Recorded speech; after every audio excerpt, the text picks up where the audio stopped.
Welcome to the Voice of Bold Business, the show that provides everything smart leaders need to evaluate situations, build relationships, and create solutions. Jessica Dewell candidly talks about the skills necessary to build tenacity and do more with less. And now, here's Jessica. This is the first show of the third season of the Voice of Bold Business Radio. And you are in the right place for conversations about the current needs we as business leaders are facing regarding technology, customer expectations, and changing markets. And we look at both outside of us as stewards of our organizations, leading the charge, as well as internally and doing some reflection and internal capacity building, because without the interwoven pieces of each, we will find ourselves in the middle of a business plateau, in the middle of a personal development plateau. And us like-minded people out there, we definitely don't want to be stuck anywhere. And that's actually one of the things that we're going to be talking about today, this concept of stuckness and moving through it.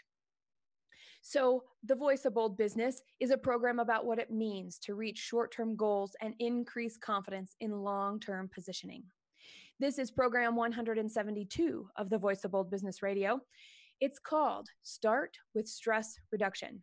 Sometimes elusive, mindfulness is more necessary than ever these days because in today's fast-paced and busy world, taking a pause, a company that offers straight talk coaching and consulting to global thinkers.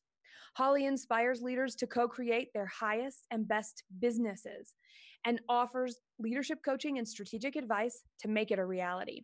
She also hosts the podcast, Everyday Mindfulness. Welcome to the show, Holly. Thank you so much for having me. I'm so excited that we get to be the first show of season 3. Right? Yes.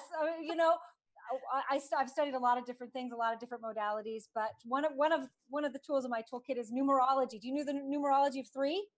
I do. Well, I've heard of it, but tell me because I don't think I know it well enough.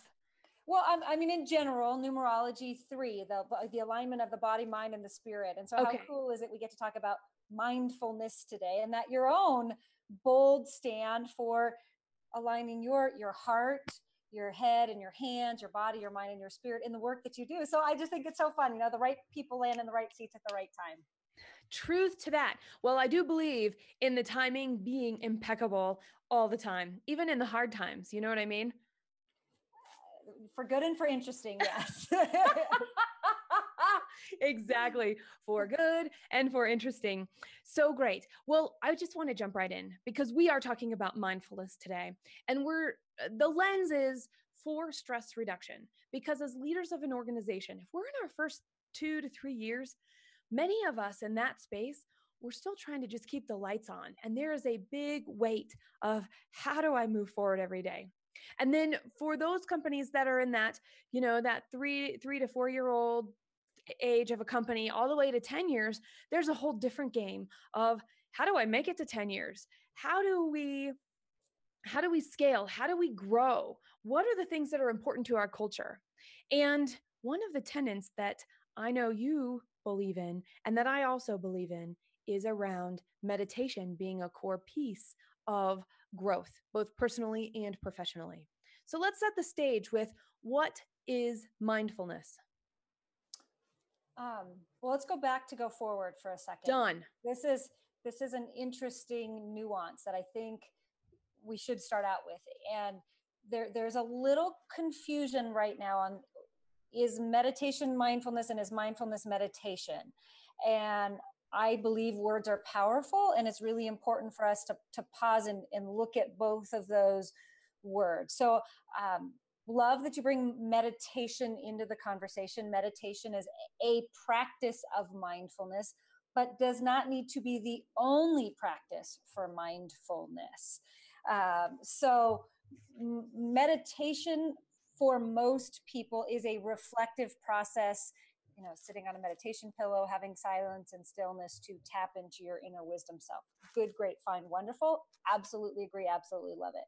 Mindfulness or applied mindfulness, what I teach is practices that invite you to be fully present in the moment with non-judgment. That is the definition by one of the famous researchers, scientists, teachers of the mindfulness movement, John Kabat-Zinn. Mindfulness is the practice of being fully present in the moment with non-judgment. And that's a practice. It's every day, in and out. So that might help your listeners in being, do I have to go sit on a meditation pillow? No, you don't. You can. But mindfulness is being present at the coffee shop. It's being present at your kid's soccer game. It's being present in the car when you drive. And we all get to practice that in today's 24/7, 365 world. We do. And I don't know if we think we're being present, but other people know when we're not present, right? When we're walking our kid to school in the morning and our mind is definitely on something else and we don't hear anything that they tell us. And whether we're in the car or we're walking down the road, those conversations and those moments are really what's on people's hearts. And I'm thinking about water cooler talk at the office too. People will share something that is on their minds, that they're worried about, that they're excited about. And whether we choose to listen or not and actually hear it and internalize it is the difference between not and mindfulness, right? We're programmed in society to be in futurizing planning, business planning as owners and CEOs and bold leaders, either at home or at work, or anticipatory or grief. What did I not do? What did I not have? And yet, we only have this now moment. And so I think balancing those positions of futurizing or grief in the past is the invitation to make this moment the highest, best, most positive moment we can be, no matter where it is that we are. We need to respect ourselves enough to do that, and respect the people that have chosen to invest that precious time they're never going to get back with us. Ooh. Now, I heard around the periphery the word boundary. When we're thinking about being present and when we're actually acting present, we are putting up a boundary. Hopefully, potentially. If we're not, are we really present? Becomes the question. I think of this with that word non-judgment and the grace in that. I remember early in my career, I would attend big networking parties or events, and I would be talking to you at the party, but I would be looking over your shoulder to see who was behind you that was the next person I needed to talk to. And we need to get over that setting the boundary of, I've made a choice to be here with you in this moment, to have this meal, to have this conversation, to be fully present with you, is a boundary, and honoring that boundary and sometimes speaking it out loud. I think we forget sometimes that other people may not use the same tools that we use to communicate, be in the same time zone, the same languaging, and stuff is happening in our world. And, while I think a lot of us try to build a boundary between work life and personal life, I love you people, but it just doesn't work anymore. We live in a 24/7, 365 world. And that means, I've seen this one a lot on Facebook. Someone's pet has passed away, or their kid is graduating from college, or that making some space for that grace of understanding that we've set this 15 minutes aside, or, for the show, this 50 minutes aside, that I'm going to be fully present here in spite of the fact that I've got this not so fun stuff or this fun stuff going on. And then whatever the commitment is, we've committed to Zoom on this tool for 45 minutes. We're done in 45 minutes. That boundary and that is mindful of yourself and respect for the other human that you're talking to. So boundaries are a part of it, and it's a practice. Some of them you're going to hit and some of them you're not. Well, and part of being human is some days we're really good at some, and then some days we're really good at others. And I recognize this both in at different stages, right? I have a second grader. I'm a Girl Scout leader of 10, 11, and 12-year-olds. So we have from 7, which is one growth stage, to middle school, which is another growth stage, to the office and the team, which is a totally different growth stage. And it doesn't matter where you are in this world. And I'm going to include me in this because there are days I have my bad days, my pity parties, and my temper tantrums. I got them all, as much as I've got happiness, relaxed, energetic, focused, right? All of them, the whole gamut. And so knowing that they look different at different spaces, we're all practicing as we go. And so that concept of doing it when we can and thinking about it as much as we can will allow a place when I go, oh, am I being present here? And pausing, it allows our heart, our brain, and our gut to all check in a minute or less. One of my favorite teachers used the phrase light-filled boundaries. And I love the double entendre. Again, words are powerful, of light, L-I-G-H-T, and light as in weight, that sometimes it's bringing in more light, lighting the candle. Sometimes it's, finding the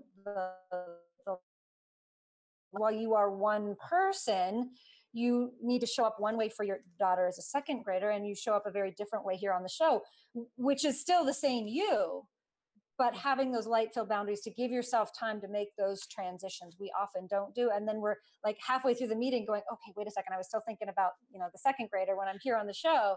Yeah. And so, my concept, applied mindfulness is how do we carve out those little moments to say, breathe in, breathe out, center, breathe in, breathe out, center, and ask those questions that invite you to listen to what's the best thing you can do in this particular moment.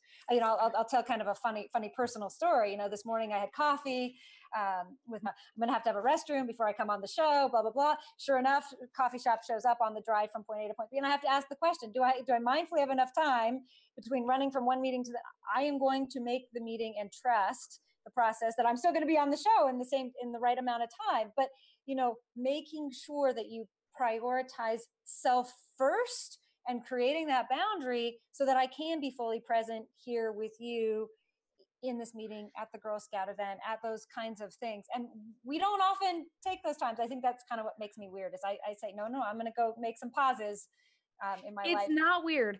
I know. And you're not alone here. I find myself in meetings with my legs crossed. I'm going to just stay seated and hope everybody comes to me because I missed the bio break. I mean, and how present can you actually be when you're totally helping your body stay focused on waiting until it's appropriate to excuse yourself to go again, right? So that is one of the applied mindfulness practices. The idea of there are some things in life nobody's going to tell us we can't do, and so putting yourself first in that moment and using that as your breathing centering time. Or I like to use this one where when you're washing your hands, that you mindfully, head, heart, hands, washing the stress away and energetically sending that stress down the drain so that you're not just, body refreshed, but your mind and your spirit is refreshed as you move from this particular event to the other event. So again, I love meditation. I think it's a great practice, but sometimes our meditation can be that 10 seconds of washing our hands that, many of us do within the framework of the day, washing away the stress and resetting and refreshing for the next thing. So you dropped that one in. I had to take advantage of that mindful applied practice. Yes. Well, and here's the thing. This entire show, I hope, is filled with these. I mean, we already have 3. I'm going to count them and we'll do the first half recap. I will repeat them all because it's just people hearing them in conversation, but then also being able to list them and go, hey, you know what? Mindfulness starts small. Presence can start small.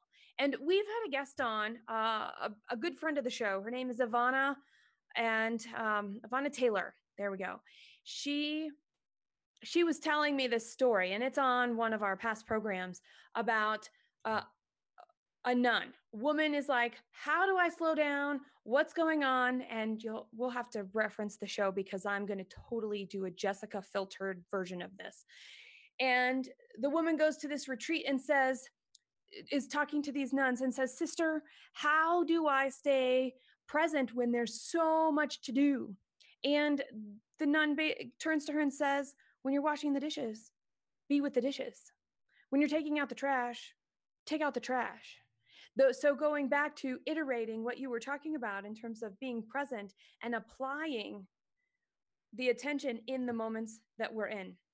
Now, we need to just pause here because you have some big news. We're going to just put this in the show right here. You have really big news. You came on and you were dancing. Tell us your big news.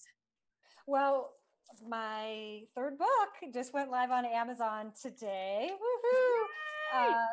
It's the book that I needed for me, and I think it's the book that a lot of people are going to need as we conclude 2018 and move into 2019. It's called Everyday Mindfulness, From Chaos to Calm in a Crazy World. As you said in my intro, I have a show called Everyday Mindfulness, and the show comes out once a week.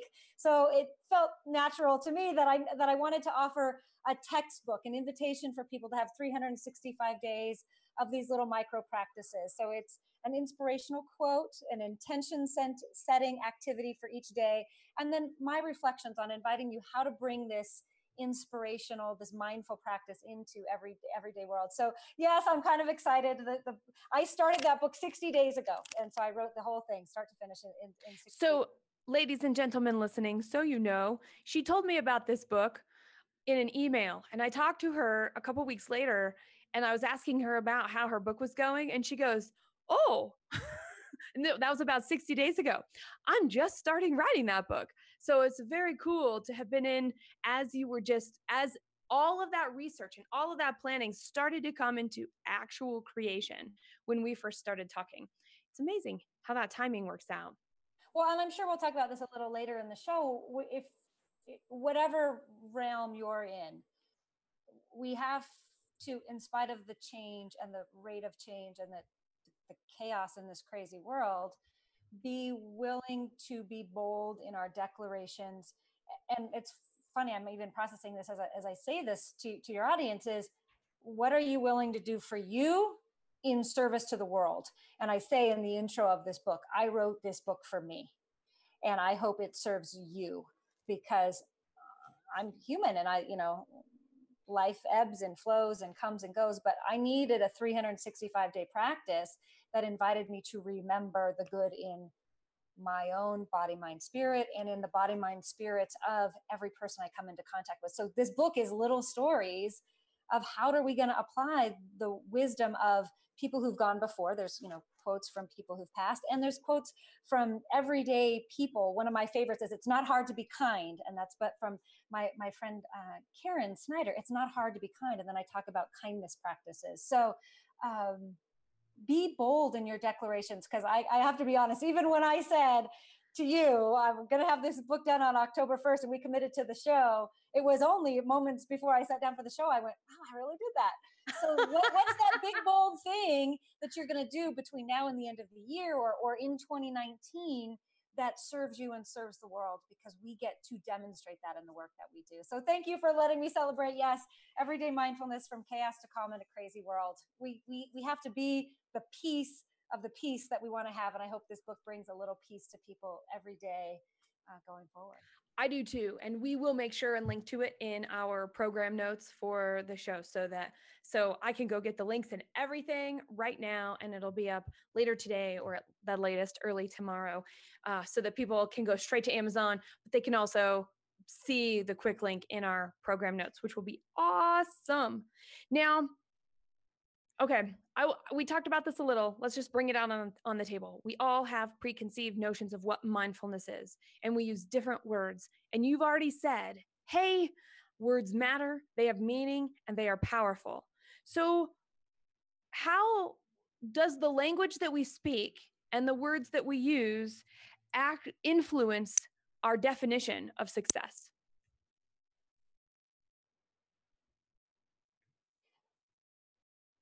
When I was writing this book, I found myself consistently going back to the dictionary to gain clarity on what society, the agreed upon definition in a dictionary was for each word.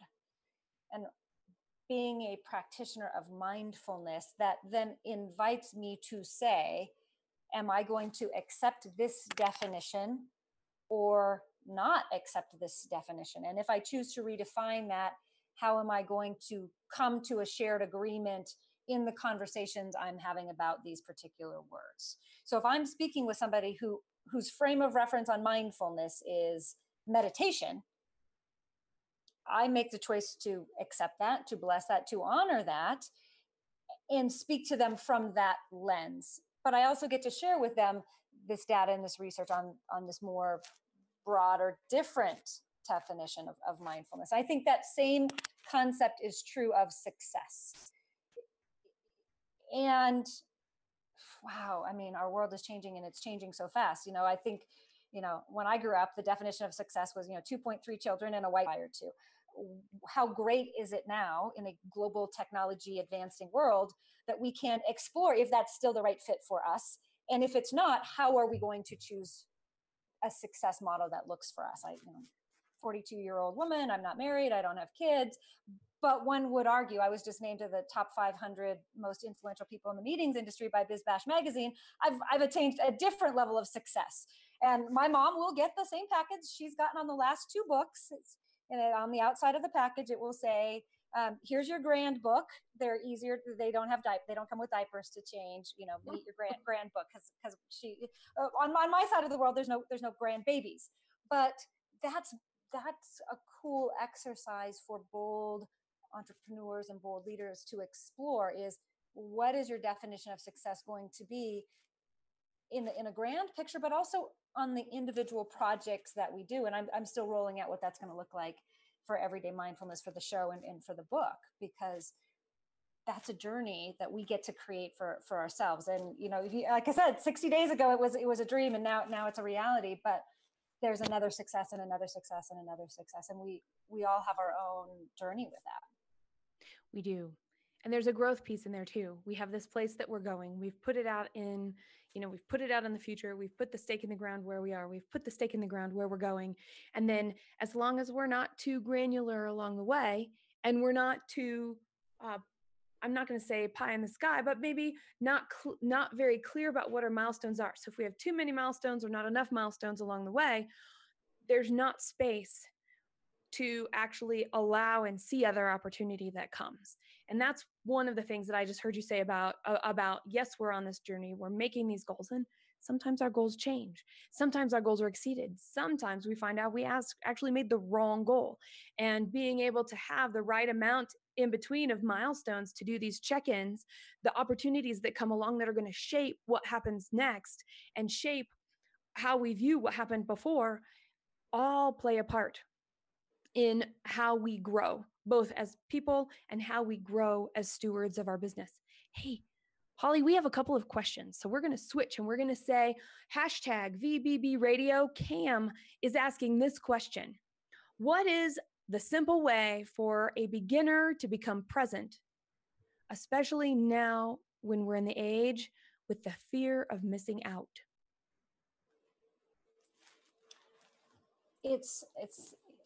It's a funny, profound, easy answer, and it is to breathe. And I have a practice. I say, pause for a moment. You had put the pause button on, and simply feel your feet on the ground, and take your attention to the awareness of the earth, support in the midst of all of this social media change, news, friends, life happening. There is a force, and there is a source, and there is an energy that is supporting you wherever you are. And that was a long answer to just a short pause, and remember there is something good happening here, and being open to that. The caller had a reference to fear of missing out. Yeah. I use mantras and affirmations for that. I am the right person at the right time doing the right and perfect work. I am the right person at the right time doing the right and perfect work. And so I have to bless, release, let go of those things. Oh gosh, I missed that party. Oh, I missed that post. Oh, I missed that. And go back. Evidently that wasn't mine to do, and having some grace with that fear of missing out. Oh, evidently that wasn't mine to do. That is so great, Holly. So great. So everybody, this is the Voice of Bold Business Radio. Join the conversation using hashtag VBB Radio. We'll be right back after this. You're listening to The Voice of Bold Business Radio. In every program, we share stories, tips, and concepts that benefit short-term goals and increase confidence in long-term positioning. Stay current and receive programs to continue sparking ideas about growth strategy by subscribing to the program at voiceofboldbusiness.com. Now, back to Jess.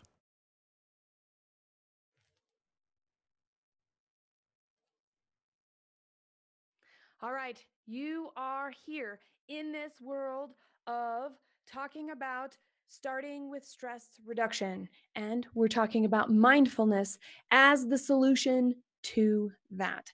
We're going to switch gears in just a minute slightly and focus a little more on the results and the concepts and how this actually relates to business growth, and sustainability of what we are doing when we are being the right place for the right person in the right place for the work that we are doing. Did I get it right, Holly? Cool. Okay. And I counted 3. So if I miss one, Holly, let's add to this. We're going to just really quickly say, here are starting small, having these small everyday moments that we already have in our lives and using them to be present and in the moment and mindful. And that is to just stop and breathe. Another one is to, when we're washing our hands, connect our mind, our heart, and our hands to wash away the stress. And the third one is meditation, whether that's sitting on a mat or walking or drinking a cup of tea in silence. I think are all 3 different forms of meditation. Did I miss any of the tips that you were sharing in the first half of the show? No, I think that's great. One easy way to remember that is ABC. We talked about affirming the good. I gave you some examples of the perfect person, perfect seat at the right and perfect time. It's affirm the good. B is breathe, and C is center. That activity I was sharing with the listener, in terms of putting your feet on the ground and centering into this moment. Affirm the good, breathe, and center might be an easier way for your listeners to remember that. I'm going to do the ABCs of mindfulness. And by the way, that's another one of your books, is it not? Well, the other book is called Mindful Leadership, the A to Z Guide for Stress-Free Leadership. And it's a infotainment book, information and entertainment. It's a mandala coloring book with 26 of these little practices aligned up to every letter of the alphabet. And certainly, again, another great link on my website. I'm happy to give that to the listeners for free. There's an A, a B, and a C video that is, of course, my complimentary gift to you. Fantastic. Well, and you sent me a bold coloring sheet. So you gave me the B, the O, the L, and the D in a PDF also for our listeners so that they can come and get that. So you are filled with gifts, and I'm filled with gratitude that you are so willing and able to meet people where they are at and share this information in a way that it doesn't matter if we're at the beginning. It doesn't matter if we've already done a million things by the time we listen to this show, the day that we're listening to the show, being able to stop and actually hear. Now, do you want to know? Go ahead. Sorry to cut you off there. That's something to remember too, is we're all in beginner's mind. And as entrepreneurs and as leaders, especially if you're looking to reduce your stress and increase your focus, you have to stay in that state of curiosity and discovery. So if you're listening to the show and you're a little skeptical, gosh, she wants me to wash my hand. Really? Like, that's a thing? Try it for 7 days and just and I was like, oh, look. And this is how my conversation in my head went. Oh, look, I woke up grouchy. And then by the time everybody else in the house woke up, I was already, I'd already done a couple of work tasks, and then I switched over to do the things that I have to do. And I choose to do willingly and with love. This morning, it was grouchy love, but it was still with love for my family to get us all out the door. Right. And then I realized my grouchiness did not go away, even when I was present in the moment going, hey, I have grouchy love this morning. And this is the self-talk. Hey, I have grouchy love this morning. And then it's going by. And I'm like, you know what? I'm going to just stop and I'm going to read a book. I got to see, maybe I can shift this by jumping into one of the 4 books that I happen to be reading right now. The one I picked up was about confidence of all things. And so I read for 10 minutes. Nope, nothing else. Nothing else changed. So then I was like, okay, all right. I've got to do something else because I've got to get ready for the show. And I'm super excited about this show. And I am passionate and excited to be on air this morning, but my grouchiness is just hanging around. And I'm like, Grouchy, you are unwelcome here. And so what came to mind was, I need to stop and meditate right now. And my meditation happens to be just a breathing in and out. And I listen to rain while I have gongs to remind me when to breathe in and when to breathe out. So I don't have to count. I don't have to do anything except for listen to the rain and the gongs in this small meditation. And I did that. It's a 10-minute meditation, but at 7 minutes, my body went, okay, good. I'm reset. I'm good to go. And I laughed at myself and I'm like, awesome. Grouchy's now part of the team and not out front by himself. This is so good. Switched gears, was able to do a few more things in the, for work, and then come to the studio and be ready to go. So it's interesting. The more we practice and the more we're aware, we can actually see these conversations. And I didn't get mad at Grouchy. I didn't shame Grouchy or myself in the process. I was just like, hey, notice, include, figure out how to shift and try a couple of different things. And could I have been more, if I had not done that, would I have been effective at work? And the answer is absolutely not, because my mind would not be here. It would not have been on the tasks right before the show. It would have been with Grouchy. Mindfulness, the practice of being fully present in the moment with non-judgment. Own it, be grateful for it, move through the waves of it, and allow yourself naturally and graciously to move on the other side. And, thanks for sharing so authentically, because I know there's somebody listening right now going, but I'm too busy.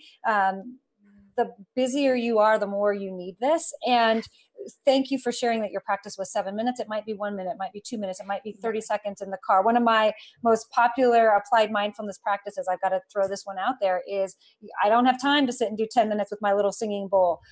But here's what I know. You got in your car and you drove from point A to point B, and you probably found one of those red octagon things, a stop sign, or maybe you saw the green and the yellow and the red stop light. Some people that causes mindlessness, grouchy, angry comes up. I use that as a trigger to say, here's an opportunity to let go of mindless and step into mindful, and knowing that red is the power chakra. I just, this is the world inviting me to breathe in some more power and more presence and move on. The green is, abundance and yellow is joy. Red is power. Okay. I look at that sign and I said, here's my 30 seconds to breathe in abundance, joy, and power. And I drive through my day. Again, if you're skeptical, you're going, oh my gosh, this poor lady, everything is a mindfulness sign. If we want to live a good, joyous life every day, then we have to find these places of pause and make the most of them. So if you don't have your 7 minutes, Jessica, there's another one you can do as you're driving to the studio. Which I love. And I would have been happy with, I would have been happy with 2 minutes. I would have been happy with 1 minute. And it didn't take a full 10 minutes. And I actually learned a long time ago, when my body and when my 3 brains align with my spirit, my head brain, my heart brain, and my gut brain, when they're all in sync, my spirit goes, I'm ready for anything. And off I can go. And if I try and go longer, that's just silly for me. Now, other people might be like, I got to get to this 10-minute mark and I'm building this up because I'd like to have the ability to, when I really need it, to be able to do it. And there's a whole other thing, right? It's a discipline. And I'm almost wondering where our motives come in here. Are we doing it to do it? Right? Are we are we taking some action to slow down and breathe because all we need is stress reduction? Or are we actually doing it to get in our body to recognize where we are, which gives us a different perspective? And I want to talk about motives. In your work, Holly, how the things that you have been doing over the years, how does being in your body and being aware of your motives, and I guess maybe a different question is, do we have to be in our body to know our motives? Right? How do we understand and check our motives? Like you were talking about being too busy. I was talking about not having judgment with Grouchy, which, by the way, was not my reality just a few years ago. My reality would have been to push through with Grouchy regardless. And so being able to recognize those shifts over time, I see it working. It wasn't fast, but I look back and go, wow, I've seen it. And my motive was different. My motive was not me first for the betterment of myself and everybody around me. It was, holy cow, I said I was going to do it, so I better do it no matter what. And I don't care if it takes me until 2:00 in the morning to get all this stuff done. I'm going to just power through, right? I mean, those were my motives. Other people will have other motives. Oh, I wish I had a dictionary right here, because we would look up the word motive and get really clear on what the word motive is. And I think, just as I play with the word, it's probably more around head-centered energy, getting stuff done, like get to the end, like journey, destination, motive kind of thing. I've got it up. You ready? Okay, I'm ready. Yeah. Okay. A reason for doing motive is a noun. A reason for doing something, especially one that is hidden or not obvious. Number 2 motive for noun, a motif. And the example is, the entire work grows organically from the opening horn of definition 2, causing or being the reason for something. So as I read that and simplify it for the listener, it's Perfect. a doing. Motive is about doing and accomplishing something. And I believe a mindfulness practice, a spirit-centered practice, invites us to the being of how we're going to be in the doing. What are we going to become in the doing? Am I going to become peaceful and joyful and excited and fun? Or am I going to become heavy and unbearable and not happy? So in the book, and in all of my programs, I generally do something I call intention setting. And if you look up the word intention, it's around the idea of putting your energy in motion. So as a business owner, as you're approaching Q4 and you're starting to look at, what did I do? What am I going to do? Instead of just sitting down and writing business objectives, I would invite you to step out of that for a second and look back and say, who do I want to become? What is the energy, the intention that I want to put into the energy of this year? And those, I like to think of them as a tweet. Again, back to that fear of missing out, life is really fast. An intention is, I'm going to be joyful. I'm going to be happy. I'm going to be fun. I'm going to be excited. I'm going to find an energy word about how you want to show up in the energy of this process versus just the pressing through and doing it. And in the book, the Everyday Mindfulness, the new book, every single day, there's a line for you to say what your intention is for that day. And there's, of course, an alchemy that goes between the doing and the being as an entrepreneur. But I think the more we can swing that pendulum from just doing, which a lot of us, do. We've been conditioned to do that. We can bring more to a center point of saying, I'm going to be X as I am in the process of doing. Isn't that interesting? So I want to pause here and take a look at this, because yes, we have been conditioned to do really well, take action, get things done, hold our commitments, do what we say we're going to do from whatever has surrounded us and shaped and influenced the way we believe we're acting in the goodness of others and ourselves. And sometimes, of course, that means forgetting ourselves. So I want to just make sure that's not forgotten in that small piece there. And so when we do, we're typically taking some sort of an action. Sometimes when we do, it looks like our schedule on a day. We have scheduled out everything so much that we are held to this thing that we have decided previously, which is a kind of do. Oh, I'm always thinking about making sure I'm on time for the next thing. So this is also a way of doing. And then I'm thinking about the big picture people who start out with this big picture and being able to say, well, I see where I'm going, so I'm doing the seeing, but I'm not actually able to take the action. And I'm wondering, how do we tie that back to being able to say, hey, here's how you can get back into your being, but you're doing, right? So there are three general ways I see people work. And the first two I totally get in terms of the pause. But this third group, I haven't seen. How do we get them to, I don't necessarily think it's get out of the pause, because they're always in the future, right? But how do we get them back into that if they're not doing? I think this is the transformation in business overall, that we have had a business model generally that is do, and it tends to come, again, I'm talking in a big generality here, from the masculine energy. And we're feeling, sensing, knowing, and seeing the more feminine traits and aspects coming up into business and politics and into families. And so I'm going to say this carefully. I don't think we want the pendulum to go from all masculine to all feminine, but finding that balance. And so as you talk about the various different types of leadership and business ownership and getting things done, I think looking at how do we build partnerships and relationships mindfully that people can bring their unique skills and gifts to that person and complement each other to create something bold and bigger than anyone could do before. Bold, there'll be a download. Everybody can have that coloring sheet, and it's, beliefs, it's openness, it's love, and decide. And it is done unto us as we believe. If we believe what we've always believed, we have to do it ourselves as entrepreneurs. We got to go after it and kill it and, strive and strive and strive. Then many people are getting to the end of their lives and looking back and saying, for what? O is open. Are we open to looking at ourselves and our businesses differently and open to change from, again, I use those words, curiosity and discovery. I have a whole other program, keynote I do on, and asking the questions and iterating questions and questions. I mean, part of being mindful is taking the time to ask the questions and letting that inner voice speak to you. L is love.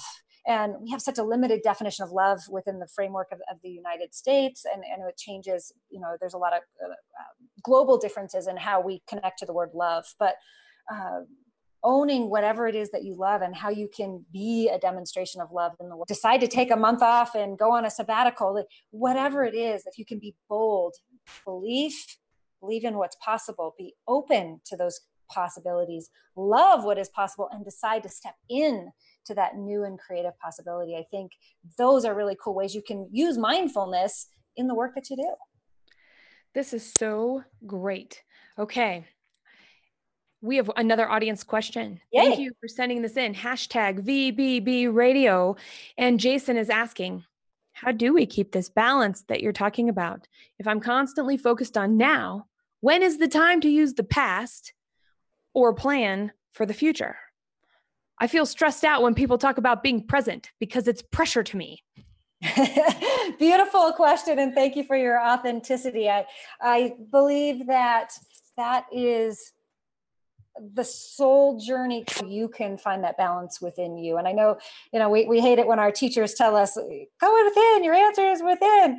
But I genuinely and authentically mean that, because some people need a longer vision for how far out they're going to go within their business. Some, gosh, if I know what I'm doing next week, that's great. And all of us have our own journey of good and interesting that has brought us to this point. So getting out a journal or getting out coloring crayons or a puzzle, Jason, finding that way that you can build some space and ask that question and let that question show up with the answer for you and acting on that answer. So often, many of my clients, they do their mindfulness practice. Again, there's lots of ways to do it. And then they get the answer and then they don't act on the answer. So for me, just Jason, to give you, my answer as I explore this is I take an hour once a month and I call it my visioning hour. And I have a series of 6 questions that I ask myself.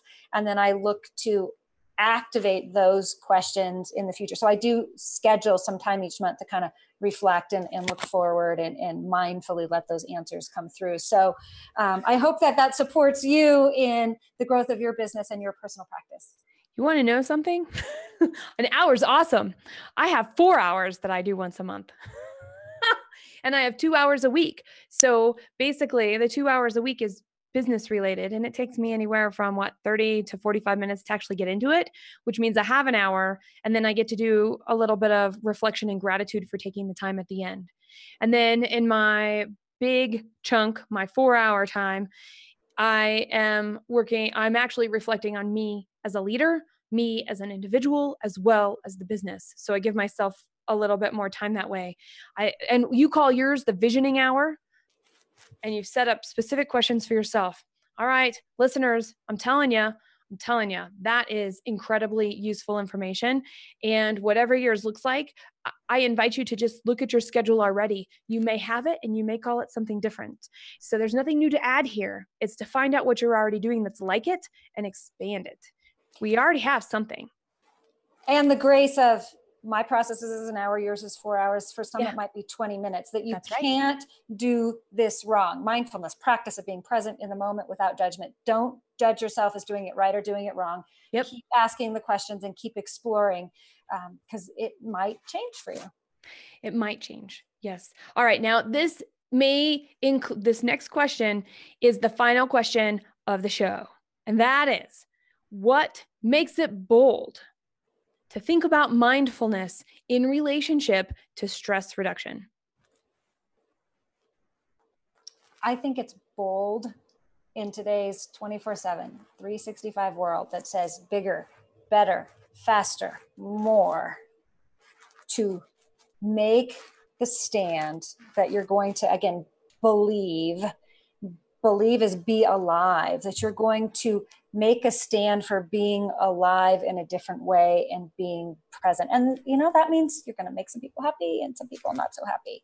I think it's bold to open to possibilities.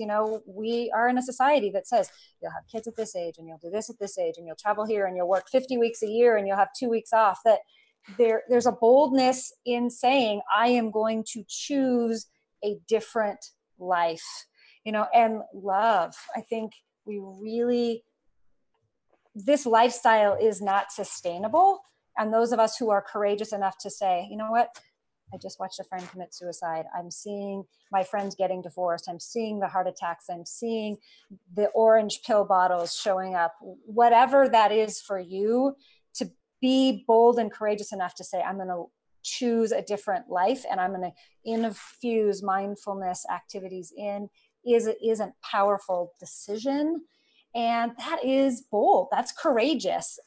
And surround yourself with, people like Jessica, people on the show, listeners in your own community that are going to say, I am going to take a stand for doing life differently, and be willing to just stay in the practice, because it will take you on a journey you never dreamed, and your life will be better than you ever thought possible, because that is the direction the world is going, I believe. And that's why it's time to be bold. You heard it here, Holly Duckworth. And check out her show, the Everyday Mindfulness podcast that you can find on iTunes. And it's on her website, Everyday Mindfulness, right? It's everydaymindfulness.com, Holly. Everydaymindfulnessshow.com. Thank you. Everydaymindfulnessshow.com. All the program notes will be recorded and put at thevoiceofboldbusiness.com/P172. That is voiceofboldbusiness.com/P for program 172. You can also search the site for Start with Stress Reduction. It's your turn. Keep the conversation going and tell us what you think. Rate this program where you listen: iTunes, iHeartRadio, YouTube, whichever listening platform that you are using. Here's the deal. You can learn from other people's experiences and apply their takeaways for your own practical application. That is what expands us as leaders, to learn from others and their experiences in addition to our own. Let's start with stress reduction. Subscribe at thevoiceofboldbusiness.com and get more information, program notes, and past episodes. Bold leaders approach each situation and focus on action to achieve a higher level of leadership.